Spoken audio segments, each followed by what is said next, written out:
বাদশা যখন 5 জনরে ফাঁসির অর্ডার দিছে রে ভাই, জল্লাদে কয় তাড়াতাড়ি চলো যাই ফাঁসি দিতে হইব। 2 নম্বর ব্যক্তি 2 নম্বর চোর দাঁড়াইয়া বাদশার দরবারে বিড়বিড় কইরা কয়, বাদশা গো, আমরা 5 জন 5টা মন্ত্র প্রয়োগ করছি, কিন্তু আপনার মন্ত্র তো বাকি আছে। বলে আমার কি মন্ত্র বাকি?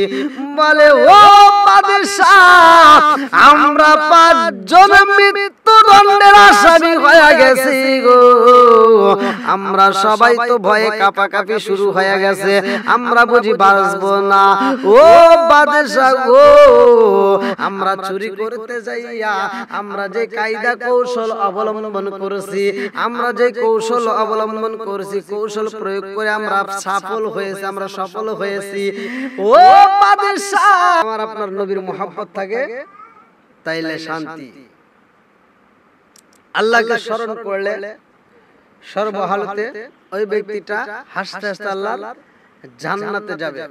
আমরা যে কোনো কাজ করি না কেন সর্বাবস্থায় আল্লাহকে রাজি ও খুশি রাখতে হবে। বন্ধুরা রে আমার, এক বাদশা, আরে বাদশা সুলতান মাহমুদ গজনবী, কিতাবের ভিতরে উল্লেখ করা হয় তিনি বাদশাহী পোশাক ছেড়ে দিয়ে একদিন সাধারণ পোশাক পরছে। বাদশাহী পোশাকের আলাদা একটা দাম, সম্মান, যে মান, সেগুলো ছেড়ে সাধারণ একটা পোশাক পরে রাস্তায় বের হয়েছে। বন্ধুরা রে আমার, আরে বাদশার বাড়িতে কিছু মানুষ চুরি করার জন্য পাগল রে ভাই। যে চোরদের ঘটনার কথা উল্লেখ করা হয়, এই চোরগুলো ছিল কয়েকজন। আরে 1 থেকে 5 জন চোর, 5 জনকে আমার আল্লাহ এমন কলা কৌশল দিছে রে বন্ধু। রাস্তা হলো 2টা, একটা হলো জান্নাত আর একটা হলো জাহান্নাম। আল্লাহ বলছে ফাদখুলি ফি ইবাদি ওয়াদখুলি জান্নাতে, আমার দাসদের অন্তর্ভুক্ত হও এবং আমার জান্নাতে প্রবেশ করো। আজকে আমরা যদি জান্নাতে প্রবেশ করতে চাই তাহলে জান্নাতের রাস্তায় হাঁটতে হবে, আর যদি জাহান্নামের রাস্তায় প্রবেশ করতে চাই তাহলে জাহান্নামের রাস্তায় হাঁটতে হবে। বন্ধুরা রে আমার, এই 5 জন মানুষ রাস্তার ধারে জঙ্গলের ভিতরে বৈশা একজন আর একজনের কাছে কয়, জীবনে যত চুরি করেছে আজকে এমন একটা চুরি করতে চাই, আমরা যদি বাদশার বাড়ি চুরি করতে পারি রে, আর জীবনে আমাদের চুরি করতে হইব না, আমাদের জীবনে আর কোনোদিন অভাব আসবে না, আমাদের জীবনে আর কোনোদিন চুরির প্রয়োজন হবে না। এইবার প্রথম চোর কয়, জানো শুনি আমার ভিতরে কি শ্রবণ শক্তি আছে। আরে এই 5 জন চোর মিলা যখন গল্প করে বাদশার বাড়ি চুরি করতে হইব, বাদশা সুলতান মাহমুদ গজনবী এইবার ওই রাস্তার পাশ দিয়ে যাওয়ার সময় রে বন্ধু, বাদশা ওদের কথা শুই না পালাইছে। বাদশার গায়ে আজকে বাদশাহী পোশাকে নাই, সাধারণ পোশাক পরছে, কেউই যেন চিনতে না পারে। এইবার বাদশা সাধারণ পোশাক পইরা তাদের সামনে দাঁড়াইছে রে বন্ধু। একজন বলে, কে গো আপনি কে, এই জায়গায় কেন আইছো? বাদশা কয়, আমি কে জানোনি, আমি তোমাদের মতো একজন মানুষ, আমি তোমাদের কথা শুনতে চাই। এইবার চোরগুলো বলতেছে, ব্যাপার কি, এখানে কেন আইছো? তুমিও বুঝি আমাদের মতো একজন চোর? বলে, হ্যাঁ আমি তোমাদের মতো একজন মানুষ। চোরের কথা বলে না, বলে আমি তোমাদের মতো একজন মানুষ। এইবার চোর একজন আর একজনের কই বুঝা পালাইছি রে, এই মানুষটাও বুঝি আমাদের মতো চুরি করে রে। এই জন্যই তো এই রাত্রিতে বের হইছে জঙ্গলের পাশ দিয়ে, বলতেছে কোথায় চুরি করতে যাইবা। এইবার 5 জনের দিকে তাকাইয়া বলে, তোমরা তোমরা কোথায় যাইতে চাও? একজন বলে আজকে আমরা বাদশার বাড়ি চুরি করব। বাদশা কয় ঠিক আছে, তোমাদের কিভাবে চুরি করার প্রয়োজন? প্রথম চোর বলতেছে আমার ভিতরে এমন শ্রবণ শক্তি আল্লাহ দিছে আমার কানে গো, আমরা সেই বাড়িতে চুরি করতে যাই, ওই বাড়ির ভিতর যদি কোনো কুকুর থাকে গো, ওই কুকুরের ডাক যদি আমি শুনতে পারি, ওই কুকুর যদি ঘেউ ঘেউ করে, ওই কুকুরে ঘেউ ঘেউ শব্দতে কি বলে আমি বুঝতে পারি। বাদশা কয় বাইরে ভাই, কুকুর ঘেউ ঘেউ করলে কি বলে তুমি কি বলতে পারো? বলে হ্যাঁ আমি বুঝতে পারি কুকুর ঘেউ ঘেউ করলে কি বলে। 2 নাম্বার চোরের দিকে তাকায়া বাদশা কয় তোমার অভিজ্ঞতা কি? 2 নাম্বার চোর বলতাছে রাতের অন্ধকারে কাউকে দেখলে আমি এমন একজন মানুষের রে, আমি দিনের বেলায় তারে চিনতে পারি।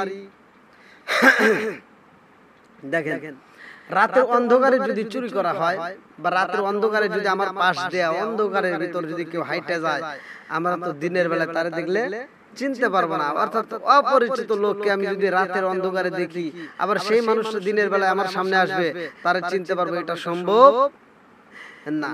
বন্ধুরা রে আমার 2 নাম্বার চোর বলতাছে আমি এমন পাওয়ার আছে গো আমার ভিতরে, আমি রাতের বেলায় কাউরে দেখলে দিনের বেলায় তারে চিনি। 3 নাম্বার চোরের দিকে বাদশা বলে ভাই তোমার কি আছে? 3 নাম্বার চোর বলে আমার হাত দিয়ে মজবুত প্রাচীর আমি ভেঙে ফেলতে পারি, যত শক্ত প্রাচীর দেওয়া হোক না কেন ওই প্রাচীরটাই আমি ভাঙতে পারি। এইবার বাদশা কয় 4 নাম্বার চোরের দিকে তাকায়া তোমার কি অভিজ্ঞতা আছে? এইবার 4 নাম্বার চোর কয় আমার ভিতরে কি আছে জানোনি? আমি মাটি শুকে বলে দিতে পারি ধন ভান্ডার কোথায় আছে। যেই বাড়ির ভিতরে মাটি আছে, ওই মাটি যদি আমি হাতে নিয়ে শুকতে পারি গো, ওই বাড়ির ভিতর ধন দৌলত কোথায় আছে, ধন ভান্ডার কোন জায়গায় রাখা আছে আমি বলতে পারি। এইবার বাদশা কয় 5 নাম্বার ভাই তোমার ভিতর কি আছে? 5 নাম্বার বলে আমি খুব উঁচু প্রাচীর টপকাতে দেরি হয় না, ওই উঁচু প্রাচীর আমি দড়ি আটকাইতে পারি। সবচাইতে উঁচু যদি প্রাচীর হয়, ওই প্রাচীরেও আমি দড়ি বাজাইতে পারি। এইবার বাদশা বলে তোমাদের এক একজনের এক একটা ক্ষমতায় আছে। 5 জন কয় তুমিও তো রাত্রে বেলায় এসো চুরি করতে, তুমি বলো তোমার কি অভিজ্ঞতা আছে? বাদশা কয় আমার ভিতরে কি আছে জানোনি? যদি কোন ফাঁসির অর্ডার হয়ে গেছে এমন ব্যক্তি যদি বিড়ি বিড়ি করে রে, আমি তারে ফাঁসির মঞ্চ থেকে তারে মুক্তি দিতে পারি। এইবার 5 জন চোর কয় আমরা জীবনে মানুষ দেখছি রে, এমন মানুষ দেখি নাই। বিড়ি বিড়ি করলে ফাঁসির আসামিরে মুক্তি দেওয়া হয়, তাই কি কোনোদিন সম্ভব? এইবার বাদশা কয় হ্যাঁ এটাই সম্ভব। যদি কোনো ব্যক্তি বিড়ি বিড়ি করে আমি এমন মন্ত্র জানি রে, ওই বিড়ি বিড়ি করা আসামি রে আমি ফাঁসির মঞ্চ থেকে মুক্তি করে দিতে পারি। 5 জন মিলে খুশি হয়ে যায়। 5 জন কয় আমাদের 5 জনের ভিতর 5টা অভিজ্ঞতা আছে, আমরা যদি কোনো সময় চুরি করে ধরা পড়ি তাহলে তুমি বিড়ি বিড়ি করে আমাদেরকে ফাঁসির মঞ্চ থেকে বাঁচাইবা। বলে হ্যাঁ বিড়ি বিড়ি করলে আমি মুক্তি দিতে পারি। এইবার 5 জন কয় চলো যাই চলো যাই চলো যাই, আমরা বাদশার বাড়িতে চুরি করতে চাই। দেখেন বাদশারে বলতেছে বাদশার বাড়ি চুরি করব, তাহলে বাদশা নিজেও বুঝতেছে যে ওরা আমারে চিনতে পারে নাই, এটা যে বাদশা। বন্ধুরা রে আমার এইবার বাদশার সাথে রওনা দিছে রে ভাই। এইবার চোরগুলো যখন যাই রে বন্ধু, যাওয়ার সময় রে ভাই বাদশাহ এইবার বাড়ির সামনে দাঁড়ায়া বলতেছো তোমরা কিভাবে চুরি করতে চাও?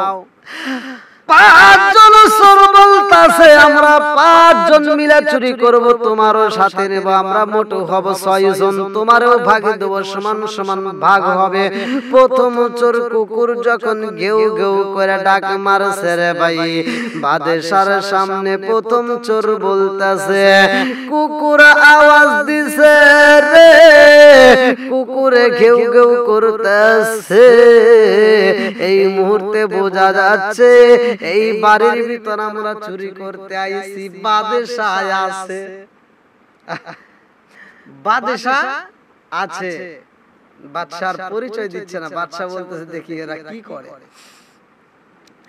এইবার 2 নম্বর চোর, এ মুরব্বি বাবারা ভালো করে শুইনা নাও, তার মজা হলো তিনি রাতের বেলায় সারে দেখে, দিনের বেলায় তারে দেখা মাত্র চিনা ফেলাইব। 3 নাম্বার চোর হাতে মাটি নিয়া এইবার বাজান রে ভাই মজবুত পাচির ভেঙ্গে ফেলায় হাত দিয়ে। এইবার 4 নম্বর চোর মাটি শুকে বলে দেয় কোন জায়গায় রাজার ধনভাণ্ডার আছে।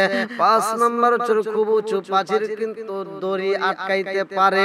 5 জন 5টা ক্ষমতা প্রয়োগ কইরা যখন চুরি করে রে ভাই, বাদশাহ তাদের ঠেকাই না, বাদশাহ শুধু দেখতেছে দৃশ্যগুলো। 5 জন চোর মিলে যখন চুরি কইরা বাদশার সামনে আইসা রে, বাদশার কাছে এইবার মালগুলো নিয়ে বলতেছে আমরা সবাই সমান সমান ভাগ করে নিতে চাই। বাদশারে একটা অংশ দিয়া গো, বাকি 6 জন মিলে 5 জন মিলে যখন বিদায় নেয়, আমার মুরব্বি বাবারা সবাই মিলে চইলা গেছে গো, চুরি করেছে সাকসেসফুল হয়ে গেছে।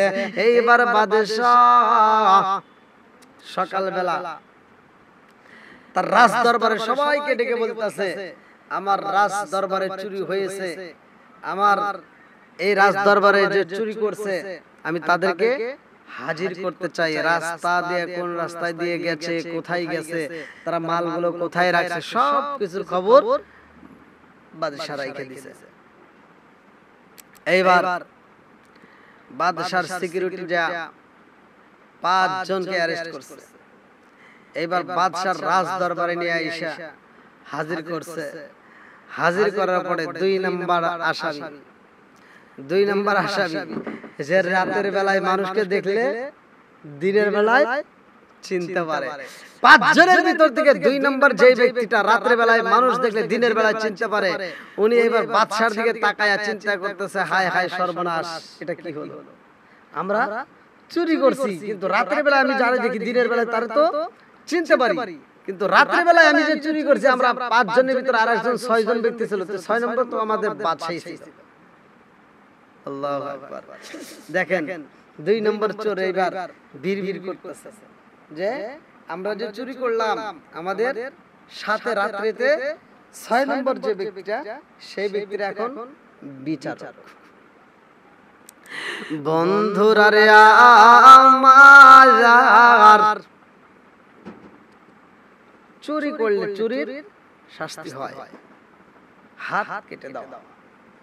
বাদশা বিচার করতেছে এইবার তোমাদেরকে শাস্তি হাত কেটে দাও। শুধু হাত কেটেই নয়, তোমরা বাদশার বাড়ি চুরি করছো, তোমাদেরকে শাস্তি দেওয়া হবে ফাঁসি। 5 জনকে যখন ফাঁসি দেওয়া হয়েছে 4 জন হাউমাউ করে কাঁদতেছে, 2 নম্বর ব্যক্তি কান্না বন্ধ। 4 জন মিলে কাঁদতে কাঁদতে তারা জানে ফাঁসি অর্ডার হয়ে গেছে, আমাদেরকে আর বাঁচার উপায় নেই, কিন্তু 2 নম্বর ব্যক্তি আর কান্নাকাটি করে না। 4 জন মিলে বলতেছে কি ব্যাপার, আমরা কান্নাকাটি করি তুই কেন কান্দিস না, কারণ কি? এইবার 2 নম্বর চোর বলতেছে আমি কেন কান্দি না জানো নি, তোমাদের যে শ্রবণ শক্তি ছিল তোমরা বুঝি ভুইলা গেছো গো, আর আমার ভিতর যে শ্রবণ শক্তি আছে আমি তো ভুলি নাই। বলে কি বলো নাই? বলে আমি রাতের বেলায় যারে দেখি রে, দিনের বেলায় তারে দেখলে আমি চিনতে পারি, রাতের বেলায় যারে দেখলে আমি একবার দেখি, দিনের বেলায় তারে একবার দেখা মাত্র আমি চিনা পালাই। চারজন কয় তুমি কি চিনছো গো? বলে আমরা চুরি করেছিলাম কয়জন? বলে 5 জন। বলে আমাদের সাথে কি আরেকজন যোগ হয় নাই? বলে হ্যাঁ ছিল। বলে ওটাকে বলে সে কি বলছিল? তা বলছে সে তো বলছিল ফাঁসির আসামি যদি বিড়বিড় করে আমি তারে মুক্তি দিতে পারি। বন্ধুরা রে আমার বাদশা যখন 5 জনের ফাঁসির অর্ডার দিছে রে ভাই, জল্লাদি কয় তাড়াতাড়ি চলো যাই ফাঁসি দিতে হইব। 2 নম্বর ব্যক্তি 2 নম্বর চোর দাঁড়াইয়া বাদশার দরবারে বিড়বিড় কইরা কয় বাদশা গো, আমরা 5 জন 5টা মন্ত্র প্রয়োগ করছি, কিন্তু আপনার মন্ত্র তো বাকি আছে। বলে আমার কি মন্ত্র বাকি? বলে ও বাদশা, আমরা 5 জন মৃত্যুদণ্ডের আসামি হয়ে গেছি গো, আমরা সবাই তো ভয়ে কাঁপাকাঁপি শুরু হয়ে গেছে, আমরা বুঝি বাঁচবো না।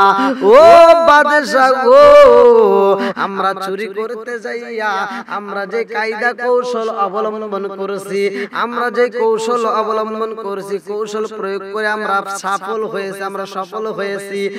ও বাদশা, আমরা কৌশল প্রয়োগ করে আমরা চুরি করতে সফল হয়ে গেছি, আর আপনার মন্ত্র কইরা আমাদেরকে ফাঁসির আসামি থেকে মুক্তি দিয়া দেন, আমাদেরকে এখন মুক্তি দিয়া দেন। এইবার বাদশা কয় কেমনে বুঝলা? 2 নম্বর আসামি কয় বাদশা গো, আমি রাতের বেলায় যারে দেখি, দিনের বেলায় তারে আমি চিনতে পারি। আপনি রাতের বেলায় বলছিলেন আপনি ফাঁসির আসামিরে বিড়বিড় করলে মুক্তি দেন, আমি বিড়বিড় করতেছি বাদশা গো, বাদশা আপনার মন্ত্র প্রয়োগ কইরা আমাদের মতো 5 জন বিড়বিড় করা আসামিরে ফাঁসির মঞ্চ থেকে এখন মুক্তি দিয়া দেন। বাদশা খুশি হয়ে গেছে যে হায় হায়, ওদের কৌশল অবলম্বন করা দেখে বাদশা তাদের প্রতি খুশি হয়ে বলতেছে দেখো, তোমাদেরকে আমি রাত্রি বেলায় যদি আমি চিনতে পারি, তাহলে আমার আল্লাহ তাআলা সৃষ্টিকর্তা তাহলে তোমাদেরকে কেমন চিনছে? তোমার এমন মেধা, তোমার এমন যেই তোমার ভিতর শ্রবণ শক্তি, তুমি রাত্রিতে কোন মানুষ দেখলে দিনের বেলায় চিনতে পারো, তুমি যেমন আমার চিনছো, তাহলে রাত্রি বেলায় তুমি যখন চুরি করো তখন আমার আল্লাহ তাহলে তোমার এভাবেই চেনে, তোমারে এভাবেই হিসাব নেওয়া হবে। আমরা হয়তো বুঝি না। আল্লাহ তাআলা বলছে ইয়াউমা তাশহাদু আলাইহিম আলসিনাতুহুম ওয়া আইদিহিম ওয়া আরজুলুহুম বিমা কানু ইয়ামালুন।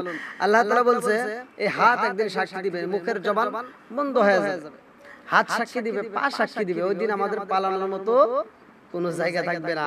এই হাত যখন সাক্ষী দিবে, হাত দিয়ে আপনি কারে আঘাত করছেন, এই হাত দিয়ে কি অন্যায় করছেন, এই হাত দিয়ে আপনি খাবারে কম দিবেন, খাদ্যের ভিতরে ভেজাল দিবেন, আপনি ওজনে কম দিবেন, সব হিসাব পাট টু পাট দিয়ে দিবে। ওই দিন আর লুকানোর মতো লোক থাকবে না। আর ওই দিন আমার তোমার জন্য সাক্ষীও থাকবে না। ওই দিন আমার তোমার সাক্ষী হবে শুধুমাত্র নিজেরাই। আমার তোমার সাক্ষী হবে আমার হাত, আমার পা। তাহলে আমরা আজকে দুনিয়াতে আমরা যেভাবে চলি, যদি আমরা সঠিক পথে যদি চলতে পারি, তাহলে আমাদের দুনিয়াতেও শান্তি, আখিরাতেও শান্তি। আর আমরা দুনিয়াতে যদি কোনো অন্যায় কাজ করি, তাহলে দুনিয়াতেও কষ্ট, আখিরাতেও কষ্ট। ওই দিন এই অন্যায়ের ফল ভোগ করতে হইব। ওই দিন হাসরের ময়দানে ফল ভোগ করতে হইব। কবরের ভিতর গেলে আপনার দুনিয়াতে কি আমল করছেন, আপনি দুনিয়াতে যা কামাই করছেন, ওই দিন তার ফল পাওয়া যাইব। আজকে আমরা দুনিয়াতে দেখেন, যদি যারা পরীক্ষা দেই, যদি আমরা ঠিকমতো ক্লাস করি, যারা দেখবেন সারা বছর ঠিকমতো পড়াশোনা করে, সারা বছর ঠিকমতো ক্লাস করছে, তারা কি ক্লাস করলে ঠিকমতো পড়াশোনা করলে তার পরীক্ষায় গেলে যে প্রশ্ন আসবে তার প্রশ্নগুলো অ্যানসারগুলো সঠিকভাবে সে দিতে পারে, সে প্রশ্ন উত্তর সঠিকভাবে দিয়ে পাস করতে পারে। আর যে ফাঁকি দিছে, ক্লাস করে নাই, স্কুলে যায় নাই, পড়াশোনা করে নাই, বই হাতে নেয় নাই, তাহলে ওই ব্যক্তির কাছে যখন প্রশ্ন দেওয়া হবে সে তো উত্তর বুঝবে না, কোন জায়গায় কি আছে, কোন জায়গায় কিভাবে উত্তর দিবে এটা তার ভিতরে আসবে না, সে পরীক্ষায় ফেল করবে। আমার আল্লাহ তাআলা দুনিয়াটা দিয়েছে পরীক্ষাখানা, এখানে ইনকামের জায়গা। আমরা আখিরাতের ময়দানে কি চাই, ওই দিন আপনি কি নেবেন, দুনিয়াতে এটা ইনকাম করতে হবে। আল্লাহু আকবার ওয়ালিল্লাহিল হামদু বিসমিল্লাহির রহমানির রহিম।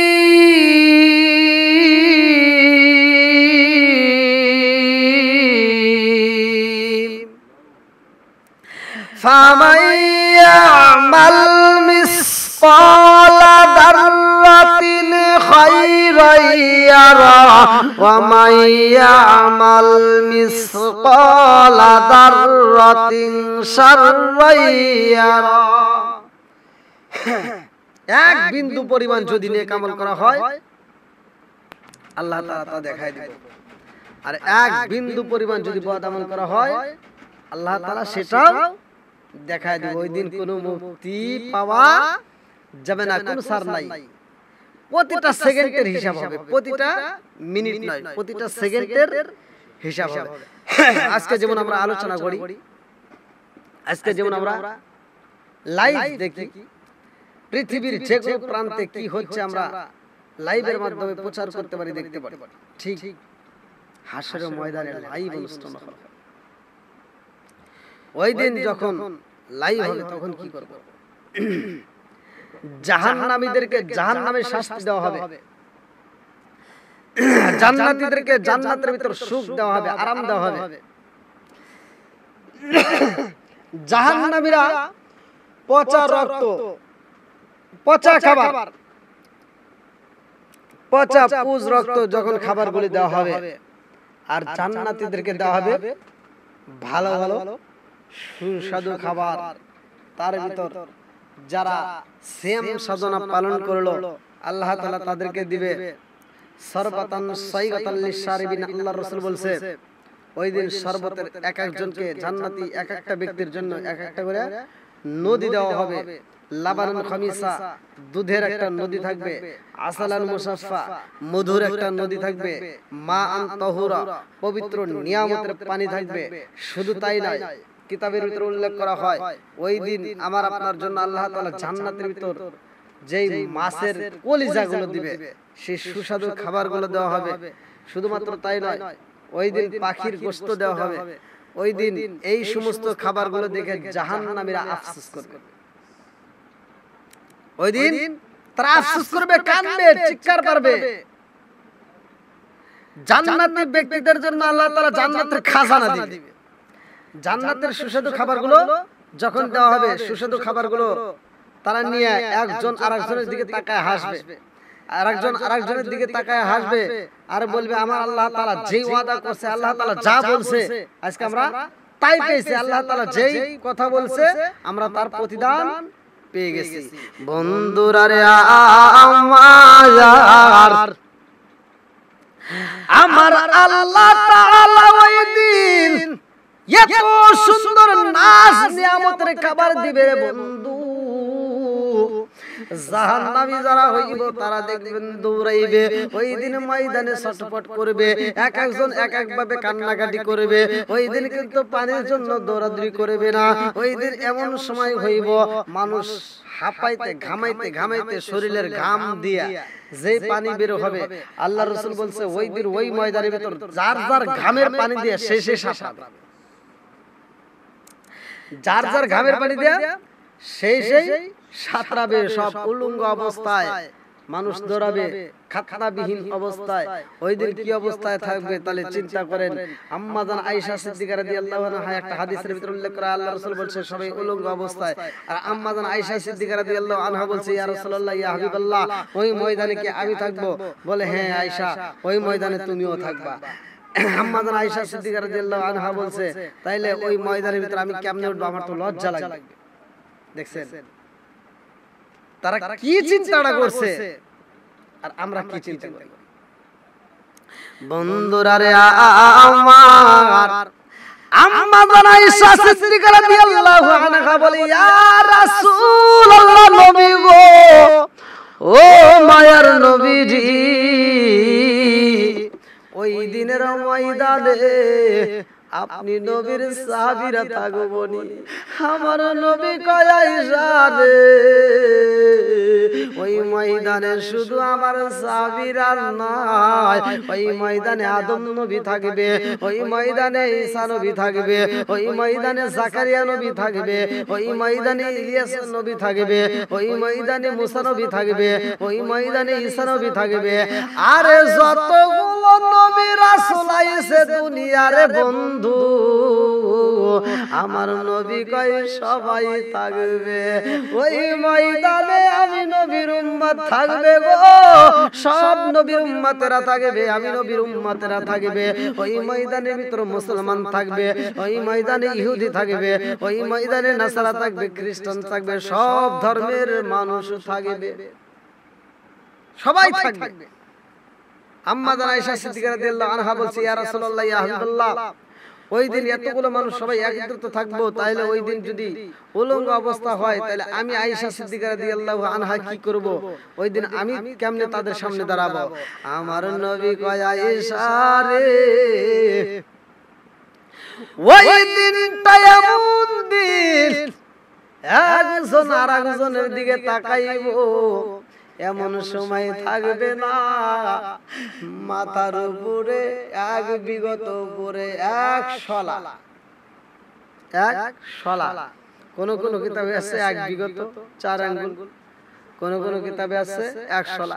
তার শলাটা আবার কি বলা হয়েছে? সুরমার যে দানা, সুরমার দানাগুলো যে আমরা তুলি, সুরমার কৌটার ভিতর যে কাঠি থাকে, সে ছোট্ট একটা কাঠি পর্যন্ত, অর্থাৎ মাথার থেকে এতটুকু উপরেই আল্লাহ তাআলা সূর্যের তাপ দিবে।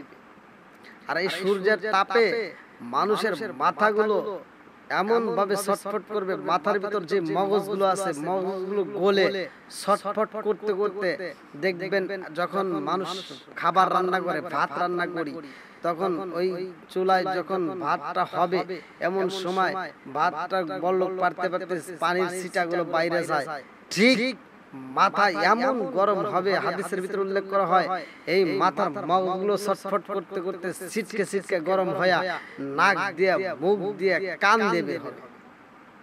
কত ভয়াবহ জায়গা, কত কষ্টের জায়গা, একটাবার চিন্তা করছে ওই ময়দানটা কেমন? মানুষ ছটফট করবে।